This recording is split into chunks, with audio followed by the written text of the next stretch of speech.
بسم اللہ الرحمن الرحیم۔ السلام علیکم ورحمۃ اللہ وبرکاتہ۔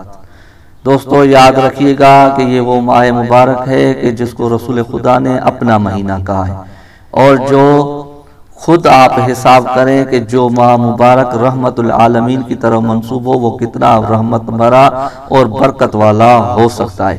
اس ماہ میں کچھ اعمال ہیں جو پورے ماہ کے لیے مشترک ہیں، اور بعض اعمال وہ ہیں جو کچھ دنوں کے ساتھ مخصوص ہیں۔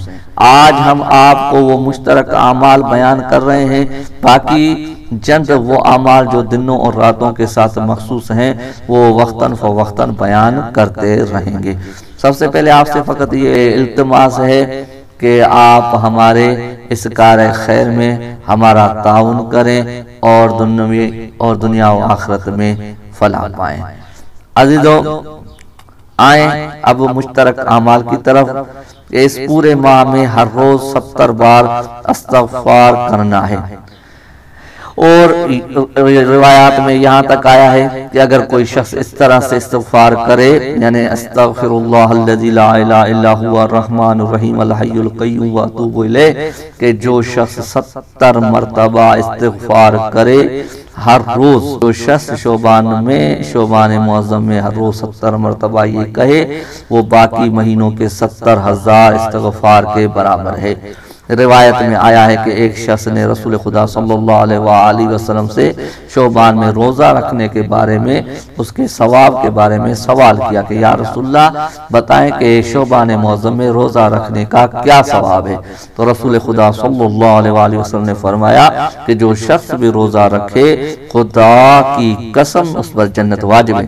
تو اس شخص نے پھر سوال کیا یا رسول اللہ وہ کون سا عمل ہے جو زیادہ فضیلت کا حامل ہے کہ جس کو ماہ شعبان میں کیا جائے؟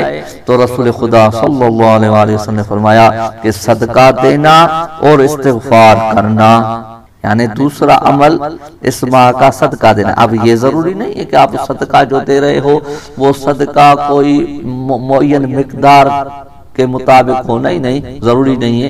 آپ کو جتنی اللہ نے توفیق و طاقت دی ہے اس حسب توفیق آپ صدقہ دے دیں، یہ آپ کا صدقہ کافی ہے۔ تاکہ مفہوم روایت یہ کہ اگر ایک کوئی خجور بھی صدقے کے طور پہ اس ماہ میں دے رہا ہے تو وہ بھی بڑا اجر و ثواب کا حامل ہے۔ دوسرا یعنی عمل صدقہ ہو گیا، اور تیسرا 1000 مرتبہ کہے لا الہ الا اللہ ولا نعبد الا ایاہ مخلصین لہ الدین ولو کرہ المشرکون۔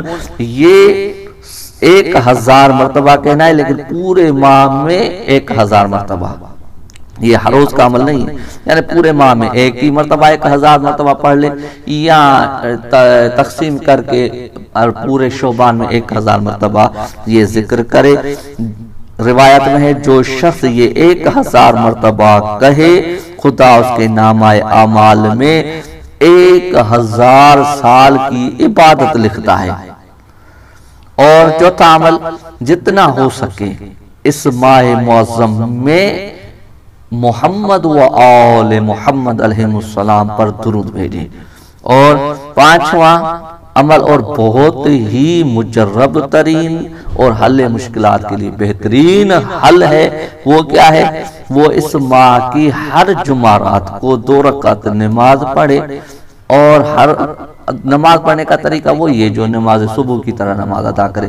فقط اس میں اتنا فرق ہے کہ سورہ حمد کے بعد پہلی رکعت میں 100 مرتبہ سورہ قل هو اللہ احد پڑھے، پھر دوسری رکعت میں سورہ حمد کے بعد 100 مرتبہ سورہ توحید یعنی سورہ قل هو اللہ احد کی تلاوت کرے۔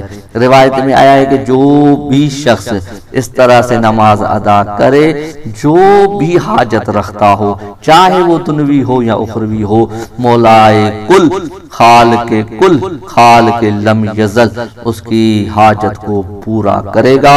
اور اس ماہ میں روزہ رکھنا مستحب ہے، حتیٰ کہ سب سے بہتر عمل اور بڑا اجر و ثواب رکھنے کا حامل ہے۔ روایت میں ہے کہ ماہ شعبان کی جو جمعرات کا دن ہوتا ہے تو اللہ تبارک و تعالی آسمانوں کو سجاتا ہے، اور ملائکہ اس روزے دار کے لیے دعا مانگتے ہیں، یا اللہ اسے معاف کر دے، اس کی دعا کو قبول کر۔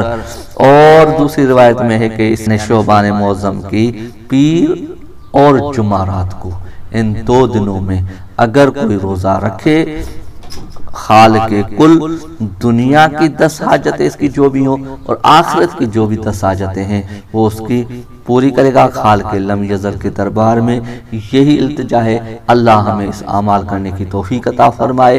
اور بالخصوص آج کل جو کورونا وائرس دنیا بھر میں پھیلا ہوا ہے، خالق لم یزل صدقے آل محمد کے ہم تمام مسلمانوں مومنوں کو اس وبا سے دور رکھے۔